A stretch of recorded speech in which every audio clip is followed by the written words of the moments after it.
We don't have time to be messing around. We don't have time to wait to be happy, right? Let's get it. How can we be happy now? I don't know about you, but I have got the winter blues sometimes, and these are gonna be hacks that allow your body to secrete the hormones that you need to be a happier person.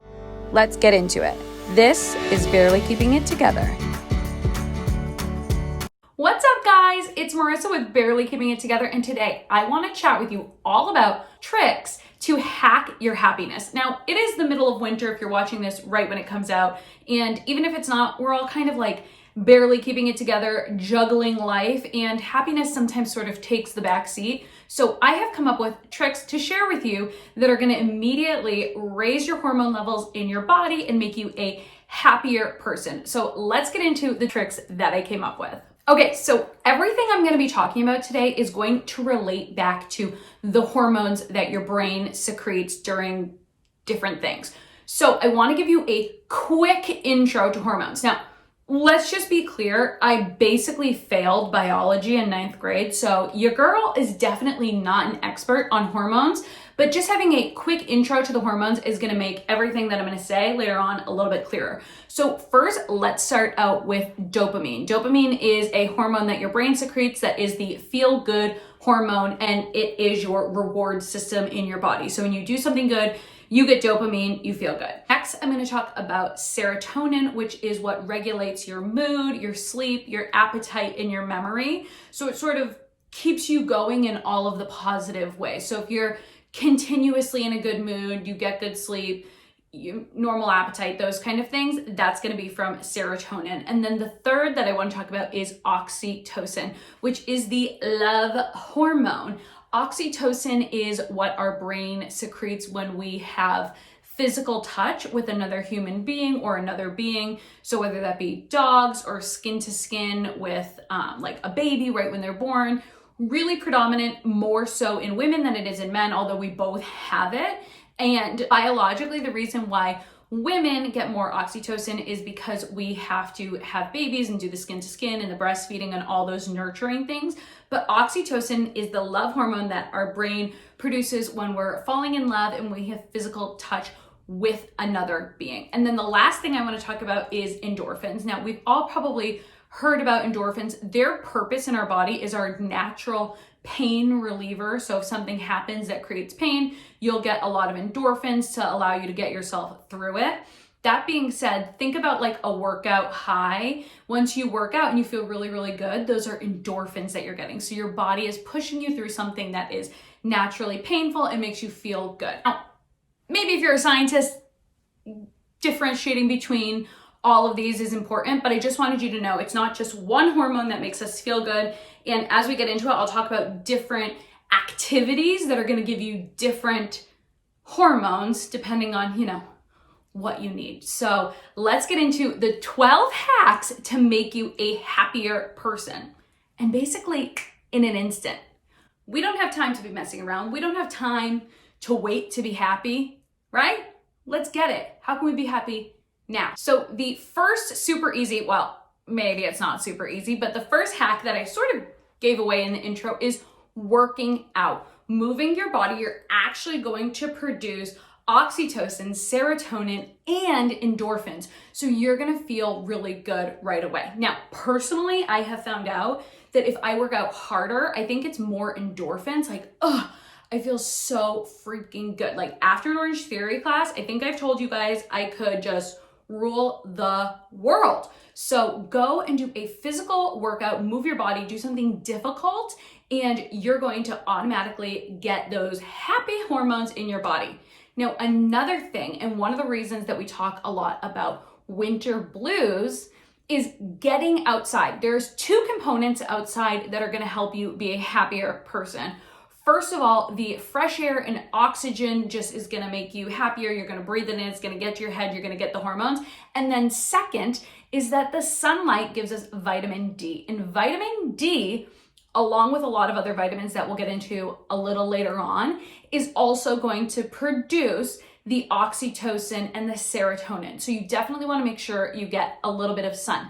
Now, it's interesting because our relationship with sunlight is sort of, you don't want to get sunburned, you don't want to get wrinkly, you don't want to get old, but about 15 minutes a day of direct vitamin D or supplementing is going to make you a happier person. Now, I have shown you guys, I think in my morning routine video, that I actually use one of those wake up lamps in the winter months because we don't get a ton of vitamin D here in the northern hemisphere in these winter months. So I actually use a light that helps my body produce vitamin D in the darker months so that I can just feel happier, lighter, and wake up a lot easier. And then the third thing, which I guess also is physical activity, is sex. You guys, if you're sad, go have sex. No, I'm just kidding. That could be problematic. But sex is one, a workout. So you're going to get all those workout hormones. And then also the physical touch, specifically if it's like intimate skin to skin, you're going to get oxytocin, which is that love hormone. So, if you're going through some tough months and you get a little romantic, it could boost your mood. Okay, I also want to talk about one that I learned through, you guys, I always talk about it, but my Peloton workouts, I learned so much. Force a smile.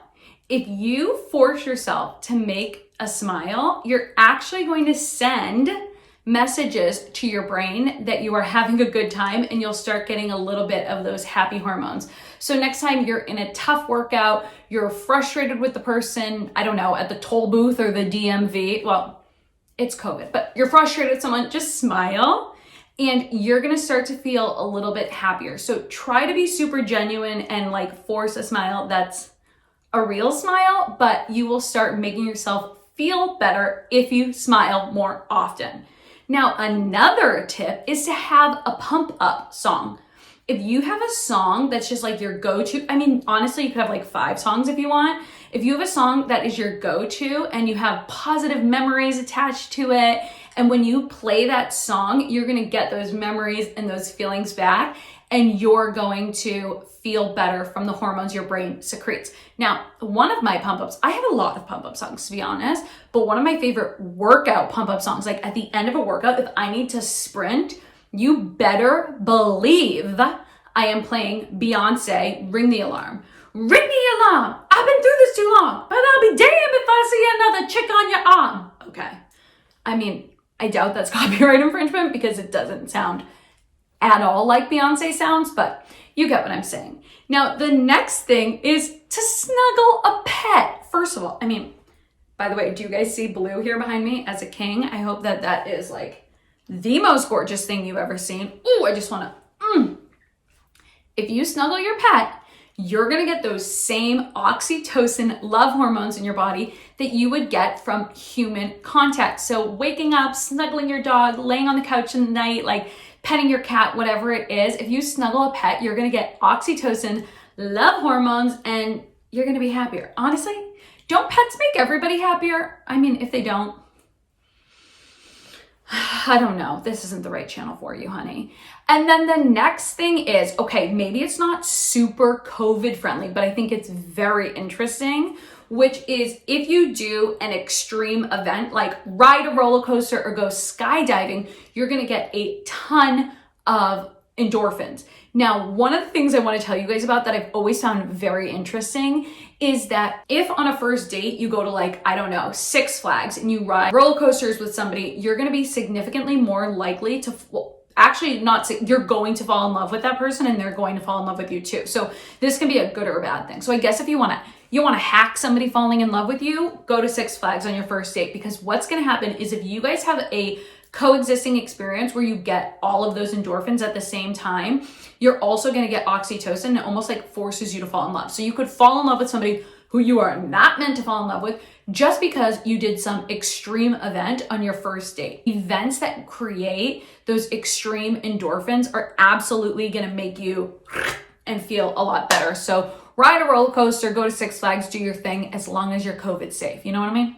Okay, another oxytocin producing hack event thing you can do is hugging a loved one. So just hugging and embracing, you're going to get oxytocin. You're also going to get serotonin. So what a lot of experts recommend is 8 hugs a day. So if you hug 8 times a day, you're just gonna have like, I don't know, like more consistent good hormones throughout your body. So be a hugger. You know, when people are like, I'm not a hugger, be a hugger. Now, it's kind of funny that I'm saying that because I quite literally am always making fun of my brother and his wife because they hug way too often. It's like, all right, we get it. You like each other. But maybe they're just like evening each other's moods out. You know what I mean? Like maybe they've hacked life and I need to shut up. I don't know. I doubt that. Okay. Also, this one I personally think is counterintuitive, but it actually is really great for mood regulation as well as happiness, which is meditation. So it's nothing that's gonna like amp you up like a workout or something that gets your endorphins going, but it really helps with mood regulation. It also helps with your own ability to control your mind and your negative thoughts. So if you practice meditation 5 or 10 minutes a day, you're also gonna produce some other hormones in your body which help with sleep and those sorts of things. So absolutely, meditation, you know, this isn't one of those like quick, snappy, I'm gonna meditate and I'm suddenly in a good mood. This is more of one of those long-term practices that's gonna make you happier overall. So you want a quick, snappy, go do a workout, go have sex. You wanna have a long-term happier life, meditate. Now, laughter, you guys, make yourself laugh. So not just make yourself smile when you're feeling good, but bringing laughter into your life is going to give you dopamine and endorphins. So I'll actually give you guys a real life example. The other day I was super moody and needy and just like feeling sad and like just not the vibe. You want to know what made your girl feel so much better? I'm not even kidding. TikTok videos of dogs. Now, specifically the ones, look at them dancing butt, look at their butt dance. If you guys know which one I'm talking about, comment down below. But it's specific TikTok videos about these little puppies on their butts. And honestly, I probably got a little bit of like oxytocin, the love hormone too, because like my dog and like all that kind of thing. So I probably got oxytocin as well. But if you make yourself laugh, you're gonna feel so much better. I seriously sat and scrolled for like 25 minutes, just TikTok dog videos. That turned my day around, I promise you. And that's a good quick hack for improving your mood as well. So whatever makes you laugh, I mean, whether it could be like YouTube videos, it could be me. Do I make you laugh? Talk to your funny friend, get yourself to giggle, and you're gonna feel better. Okay, for hack, I need my computer because it's a lot of information. I wanna give you guys the right information. And honestly, I hate to be the bearer of bad news, but I'm about to be the bearer of bad news. Honestly, I don't like this news either, but a balanced diet will make you secrete the right hormones. So there's specific foods and specific minerals and vitamins that are going to help you produce serotonin, oxytocin, and dopamine. So if you guys include this in your diet, it's going to be just like meditation. It's going to be one of those longer term things that makes you an overall happier person. So let's get into it. For oxytocin, you want to include vitamin C. So foods like, you know, oranges, those sorts of things, but also you could do a supplement. You want magnesium and melatonin. And those are all going to help with your oxytocin levels. Now, as for dopamine, eating a super protein rich diet with low saturated fats, probiotics, and tyrosine. So for the tyrosine, there are foods, I can't remember them off the top of my head, but you can also do a supplement. And then last, for serotonin, you want to eat super high protein foods like turkey and salmon because they have tryptophan in them. Now, you guys know tryptophan because that's the hormone that makes you fall asleep on Thanksgiving. It's also going to be a food that produces serotonin in your brain, so you're going to be happier. So eat a lot of tryptophan foods like turkeys and salmons, as well as probiotics, you guys. Again, probiotics is all about the gut health. I could work on that, I'm not gonna lie. So there you guys have it. Those are my hacks to make you a happier person. I hope that this helps you get through those tough winter months. I hope that I gave you some tips or tricks that you have never heard of down below. If you guys did enjoy this video, please give it a thumbs up. It does so much for my channel, as well as subscribe up above. Otherwise, I would love to continue this conversation with you over on Instagram. My handle is @barely keeping it together. Otherwise, I will chat with you guys later. Bye.